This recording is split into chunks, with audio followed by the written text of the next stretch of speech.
One look from him felt like a command I couldn't resist. Ronke Johnson never imagined she'd end up in Seoul. Not in a city where neon lights shine brighter than the moon, where strangers brushed past each other without a glance, and where she, an outspoken Nigerian woman with confidence and curves, felt like a walking contrast in every street she stepped on. She wasn't running from anything, but she was running toward something: peace. After years of carrying her family's weight, expectations, and responsibilities, she finally gave herself permission to choose her life. Seoul had been the beginning of that choice. By day, she worked privately as an English tutor for wealthy families. By night, she worked at Lumen, a high-end lounge in Gangnam known for its dim gold lights, velvet walls, and carefully curated jazz playlists that made the whole room feel like a secret. Ronke liked it there. No one stared at her. No one asked too many questions. She just blended into the flow of life, quiet and unbothered. Until that night. She was wiping down the bar counter when the air shifted. Not the room. Not the music. The air itself, like the atmosphere, changed density. Conversations softened. Glances turned toward the entrance. Attention, quiet, heavy, swept the room like the moment before thunder. Ronke looked up and saw him. Tall, sure. Dressed in a black suit tailored too perfectly to be off the rack. His presence devoured the doorway, shutting down every other detail of the room. He moved with a terrifying calm, as if he owned everything he walked past. His hair was jet black, his jaw sharp, his expression unreadable, cold enough to make ice shiver. But it was his eyes. Dark, focused, predatory yet breathtaking. Eyes that didn't just observe, you felt them. Ronke froze without meaning to. Her cloth slipped from her hand and hit the floor in silence. Their eyes met. It wasn't a normal look. Not curiosity. Not appreciation. Not even desire. It was a command. Unspoken but undeniable. Her breath stalled. The room faded. The jazz muted. The glass she held felt suddenly too fragile. All she could see was him, the stranger with danger carved into every line of his body. The waitress beside her whispered under her breath, barely audible, "Ronke, that's Kang Jae-hyun." Ronke frowned. "Who?" The waitress swallowed hard. "The shadow boss." She said it like saying his name might summon something. Ronke blinked, confused. Shadow what? But the girl didn't continue. She simply backed away, almost bowing as he passed. That's when Ronke noticed. No one met his eyes. People lowered their heads. Even the owner stiffened like he was ready to kneel. But Jae-hyun wasn't paying attention to any of them. He was walking toward her. Steady. Slow. As though he'd already chosen his destination from the moment he stepped in. Ronke's palms grew clammy. Her heartbeat collided with her ribs. She straightened her spine, refusing to cower. She didn't scare easily, and she wasn't going to start now. He stopped right in front of her. Close enough for her to catch his scent, clean, expensive, and sharp like winter air. His voice was deep, smooth, dangerously soft. "Your name." It wasn't a question. It wasn't curiosity. It was an instruction. Ronke blinked, stunned by the boldness. "Excuse me?" she managed, her voice steady even though her insides were shaking. His gaze didn't waver. Didn't soften. It held her like invisible chains. "Your name?" he repeated. Ronke lifted her chin, refusing to give him the satisfaction of seeing her intimidated. "Ronke," she said finally. Something flickered in his eyes. Approval, interest, possession? She couldn't tell. He stepped closer, invading her space deliberately. "Ronke," he repeated slowly, tasting the syllables like a language he wanted to master. A shiver ran down her spine. Before she could speak, he slid a black card across the counter. Sleek, unmarked, heavy. "For when you need me," he said. Need him? For what? Who did he think he was? But before she could form the question, he turned and walked away. The lounge resumed its life, voices rising, glasses clinking, music flowing. But nothing felt the same. Ronke stared at the card on the counter. No name. No number.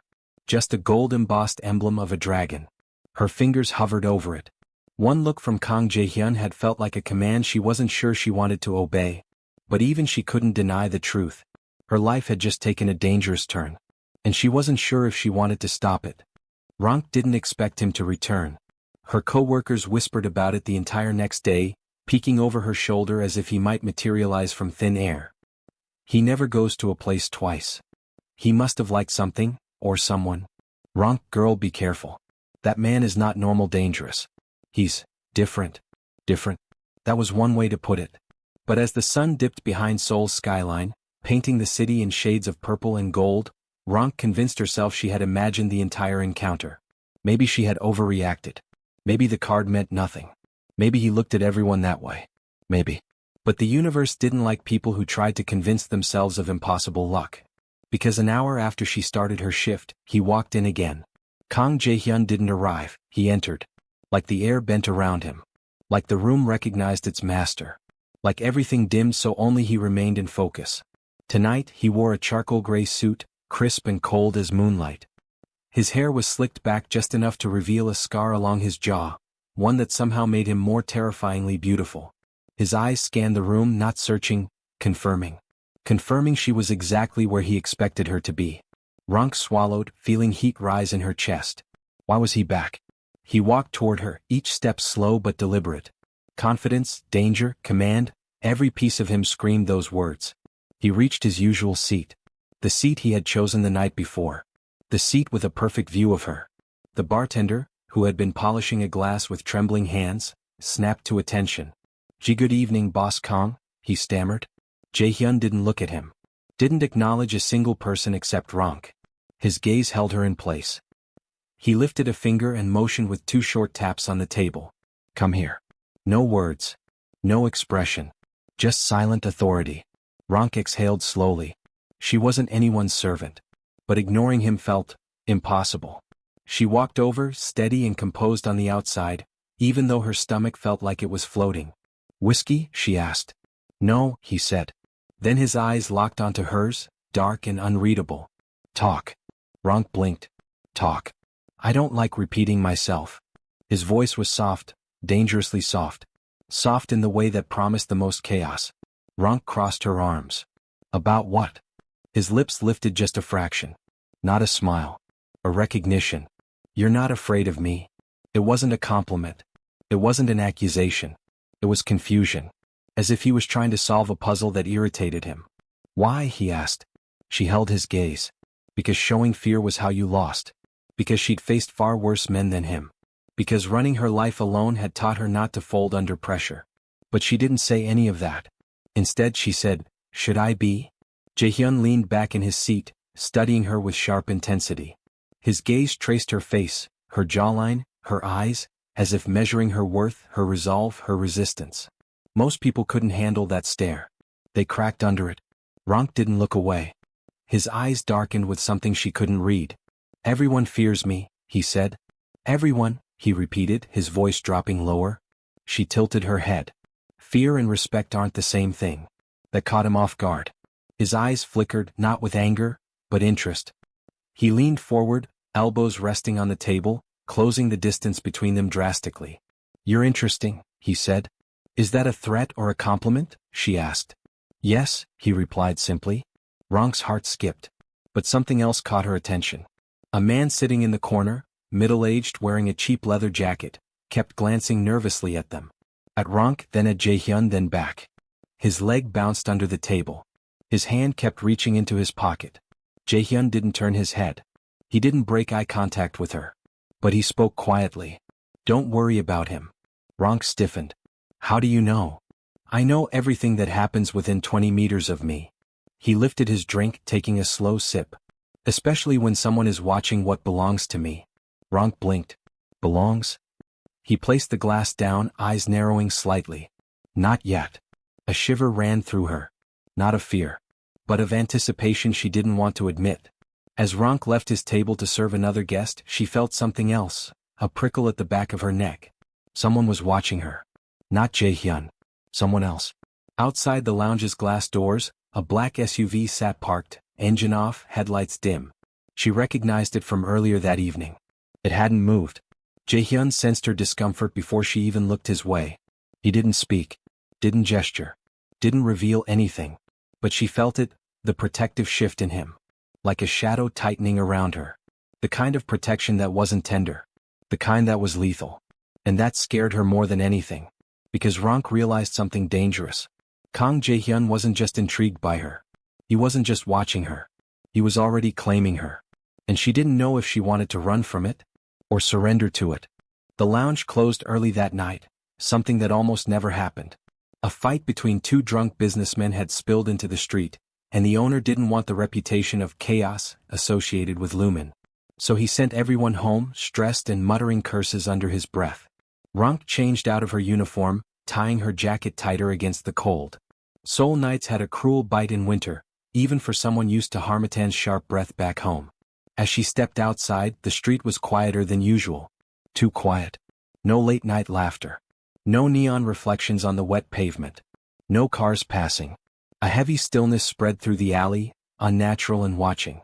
She walked quickly, phone in hand, ready to call a taxi. The black SUV she noticed earlier was gone, which should have comforted her. It didn't. Her footsteps echoed, then suddenly stopped. A shadow peeled itself from the wall in front of her. Then another behind her. And a third stepped out from the dark between the dumpsters. 3 men. Strangers. Dark clothes, dark gloves, dark intentions.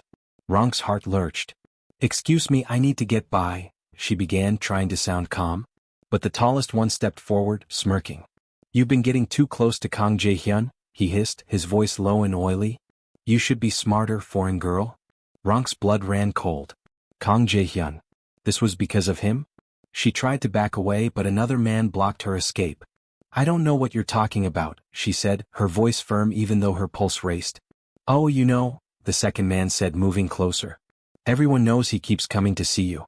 You think that's normal?" The third man laughed under his breath. "You're pretty, different, exotic. Maybe he wants to taste something new." Ronke's breath caught in her throat. "And maybe," the first man whispered, leaning dangerously close, "we want to taste too." Her fear flared into anger. She shoved him back. "Don't touch me." For a moment all 3 men froze, surprised she fought back. Then their faces twisted into ugly smiles. "Oh, you have fire," one growled. "Shame you won't keep it for long." Her mind raced for an escape route, but the alley felt like a trap closing around her. The tallest man reached out, fast, too fast. Ronke darted sideways, but he caught her arm roughly. She twisted, slamming her elbow backward into his ribs, fighting with everything she had. He grunted in pain. She tried to run. But another grabbed her hair, yanking her back. Ronke screamed. But the sound was swallowed by the roar of an engine. Headlights flooded the alley with blinding white. Tires screeched. A car door slammed. The men hesitated. And that hesitation cost them everything. Jae-hyun moved like a shadow unleashed. No words. No warning. Just raw violence. He struck the first man so fast Ronke didn't even see the blow. One moment the man was standing, the next he was on the ground coughing blood. The second pulled out a knife. Jae-hyun kicked it out of his hand, the metallic clang echoing through the alley, then twisted his arm until bone cracked. The third tried to run. Jae-hyun grabbed him by the collar and slammed him into the wall so hard dust rained from the bricks. His eyes were molten rage. Not anger, fury. Something older, colder, darker. Ronke had never seen a human move like that. He fought like someone who had nothing to lose, and no fear of consequences. "Jae-hyun," she gasped, shaken. At the sound of her voice, he froze mid-punch. He turned to her, breathing hard, jaw clenched, knuckles bloody.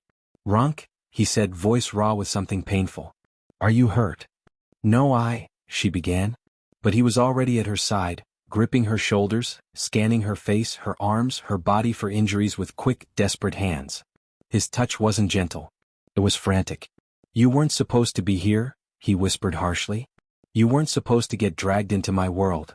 She stared at him, at the storm in his eyes, the tension in his muscles, the dark promise of violence behind his controlled exterior.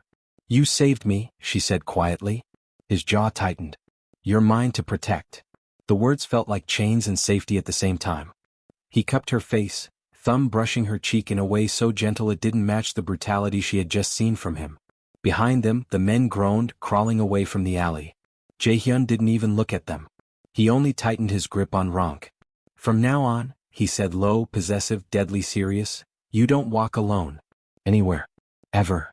For the first time since arriving in Korea, Ronke felt actual fear, not of the men, but of what Kang Jae-hyun meant when he said things like that.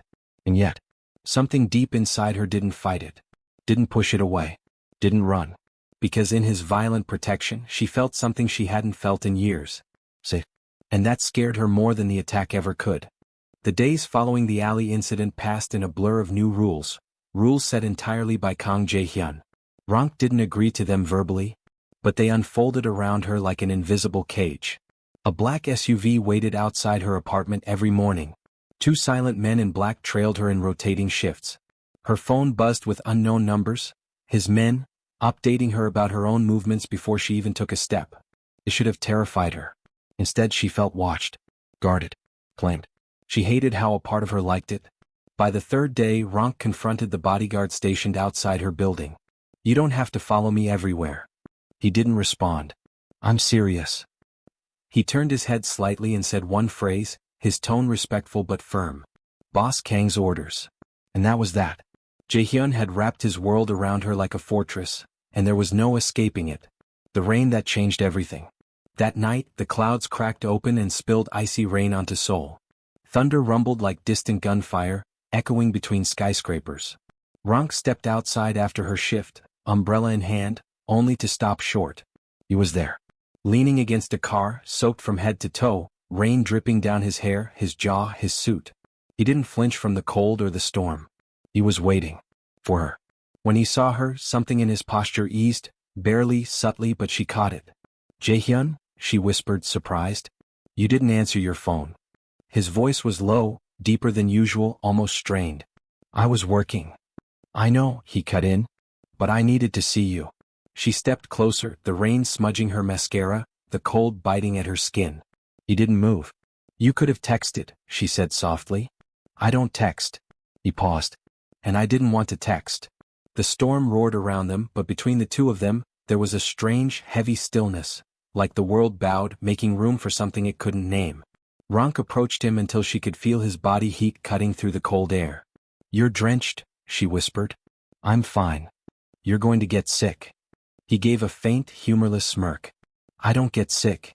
His eyes fell to her lips, then to her eyes, then back again. Slow, dangerous, intimate. "Ronke," he said, her name falling from his lips like a confession. "When I look at you, I forget I'm a monster." For a moment she couldn't breathe. The rain softened around them. The city blurred. All she saw was him, broken and dangerous, yet offering her a truth no one else had ever witnessed. "You're not a monster," she said quietly. "Yes, I am," he replied without hesitation. "But you." He swallowed hard, a muscle ticking in his jaw. "You make me want to be something else." Her heart pounded so loudly she wondered if he could hear it. Ronke reached up and touched his cheek. His breath caught.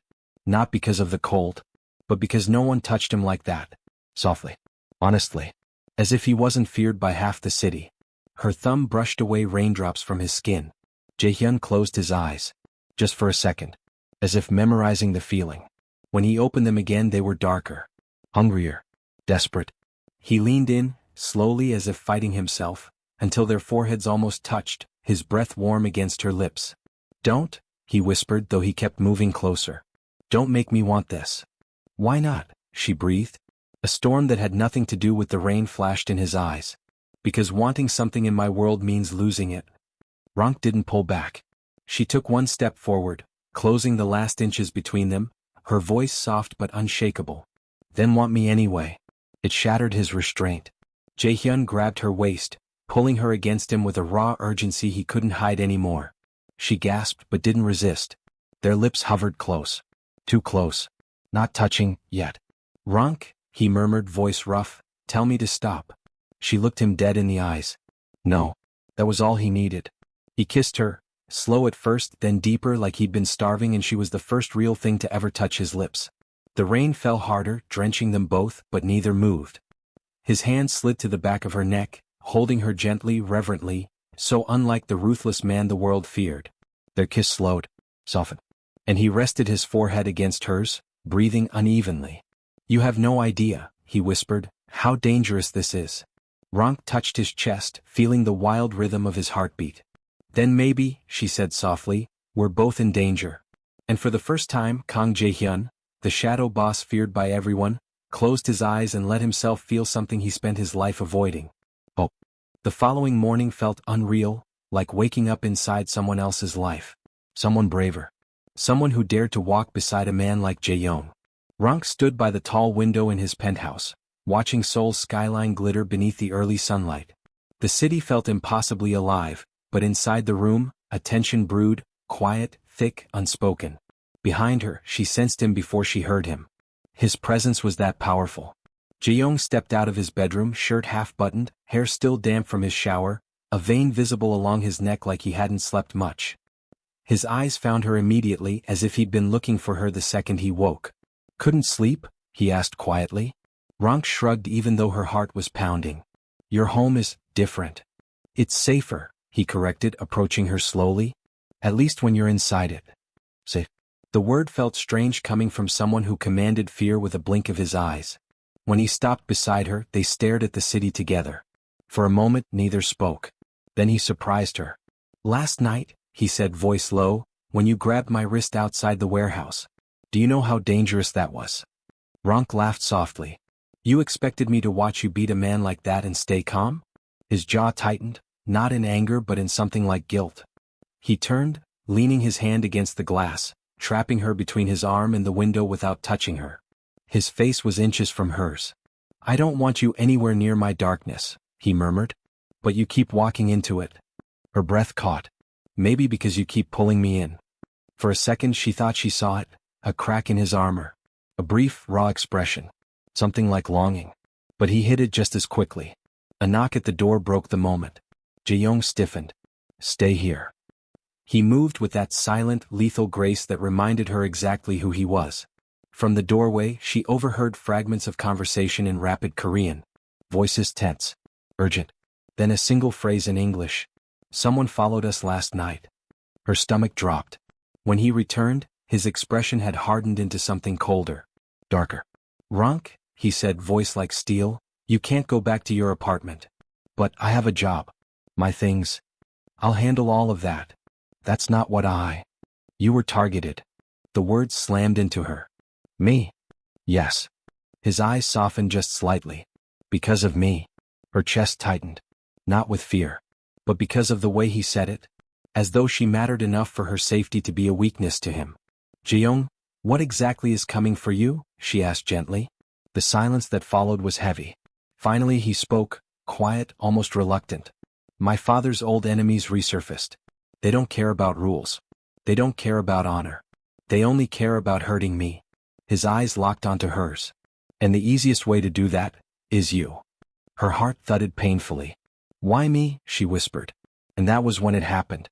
His walls cracked. Just for a second. Enough for her to see the truth he was trying so hard to bury. He stepped closer, voice low, rough like he was fighting it. "Because the moment I saw you, the first look you gave me." His jaw clenched. It felt like a command I couldn't resist. Ronke froze. The confession shook her to her core. Not because of the words, but because of the way he looked at her as he said them. Like she was the only person in the room. The only one who could pull him apart. The only one he'd let close enough. But just as quickly he shut down the vulnerability. He straightened, voice cold again. "I'll assign security to you. You won't leave my sight. Not until I eliminate the threat." Ronke frowned. "You want to keep me like some prisoner?" His eyes darkened. "No. I want to keep you alive." He moved past her, giving her no room to argue. But the truth was clear now, and Ronke recognized it in every step he took away from her. He was scared. Not for himself. For her.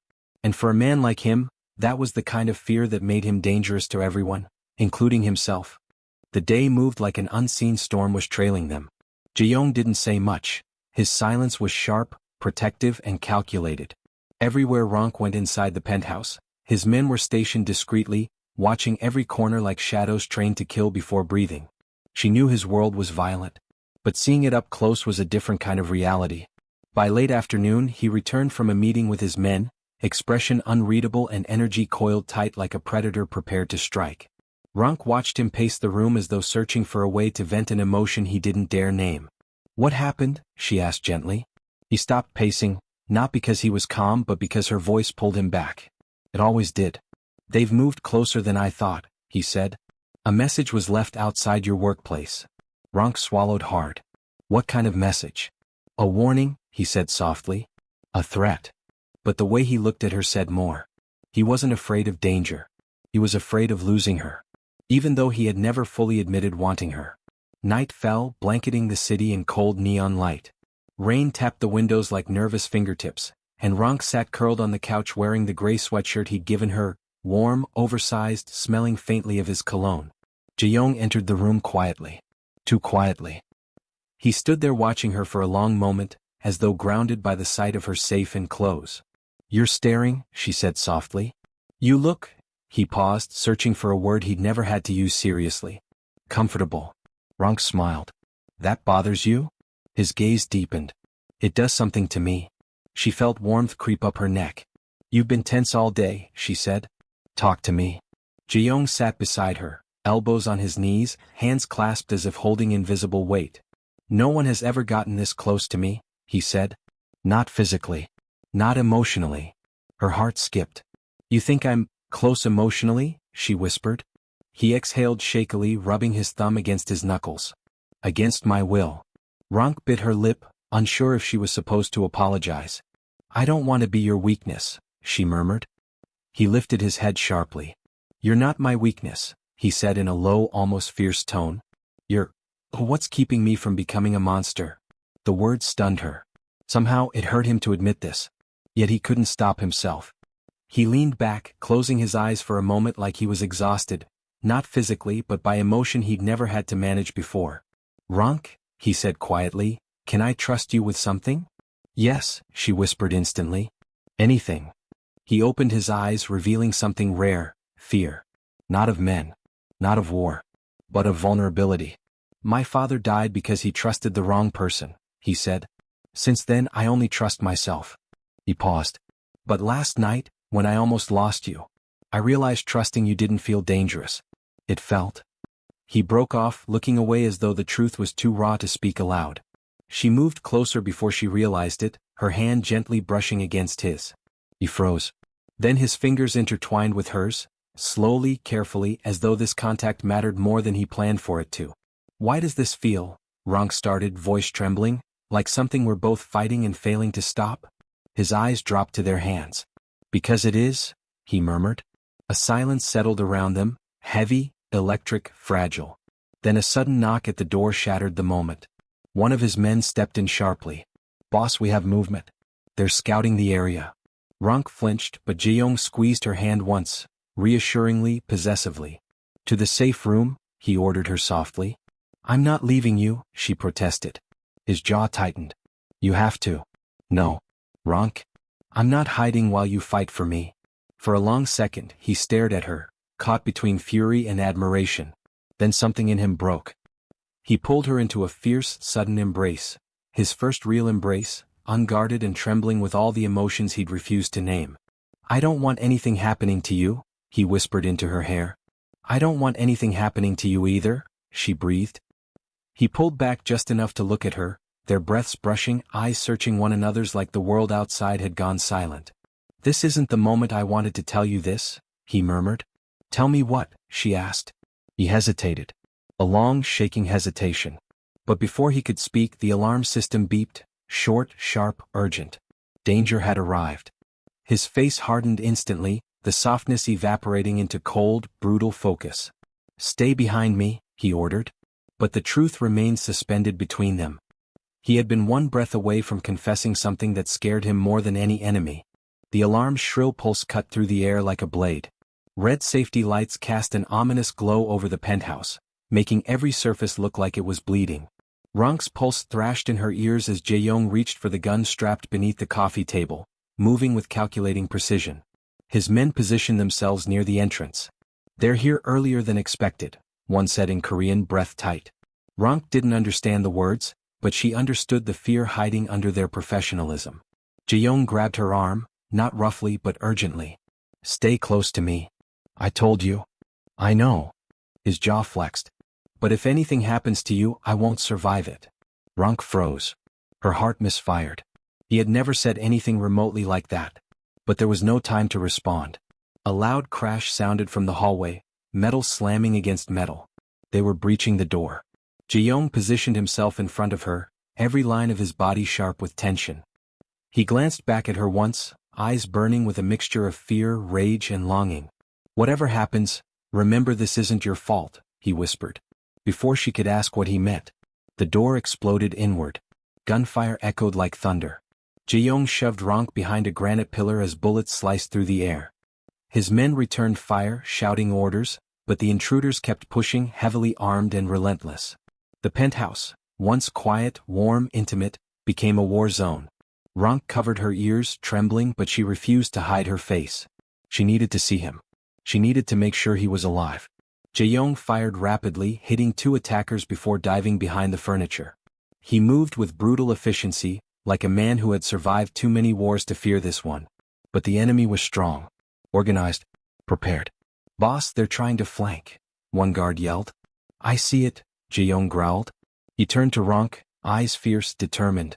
"When I tell you to run, you run. No arguments." "I'm not leaving you," she screamed over the chaos.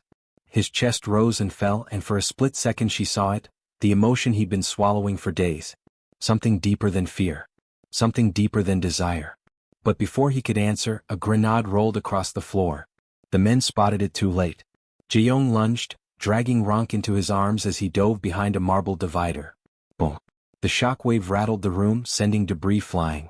The blast knocked them breathless. Ronke curled against his chest, his hand cradling her head protectively. Dust rained from the ceiling. For a moment, just a brief one, the world stilled. Jae-young lifted her chin, searching her face for injuries, his breath ragged. "Are you hurt?" No, I'm okay." Relief flickered in his eyes, raw and unfiltered. But the battle wasn't over. A tall, scarred man stepped through the smoke, a smirk twisting his lips. "Jae-young. Still protecting fragile things, I see." Ronke felt Jae-young's body go cold beside her. Park Jin-ho, the leader of the rival syndicate. The man responsible for his father's death. Ronke felt the shift like gravity tilting. The hate, the history, the unfinished war stretching between them. "You came for her," Jin-ho taunted. "How interesting. Didn't think you had the heart for anything but violence." Jae-young rose slowly, gun raised, expression deadly enough to freeze air. "You shouldn't have touched what's mine." Ronke's breath caught. "What?" Jin-ho laughed. "Then watch me destroy your weakness." He pointed his gun. Not at Jae-young. At Ronke. Jae-young's roar shook her soul. He fired first. 2 gunshots. 1 impact. Jin-ho collapsed, the smirk gone, replaced by shock. The room fell silent. Jae-young stood trembling, chest heaving, gun still raised long after the threat fell limp. His men secured the area, but he didn't move. He didn't look away from Ronke. Slowly she walked toward him, her legs weak but her heart steady. She reached up and touched his face, sweeping away dust and streaks of sweat. "Jae-young," she whispered. He broke. Not visibly. Not loudly. But in the way his shoulders slumped, the way his weapon slipped from his fingers, the way his breath hitched as though he had held it too long. He grabbed her waist and pulled her into him, tight, desperate, shaking. "I thought I lost you," he breathed into her hair. Ronke closed her eyes, letting his warmth erase the terror. "You didn't," she whispered. "You won't." He pulled back, cupping her face in both hands. His thumbs brushed her cheeks as he looked at her with a tenderness he'd been too afraid to reveal. "I was going to tell you earlier," he said quietly. "Before everything happened." "Tell me now," she whispered.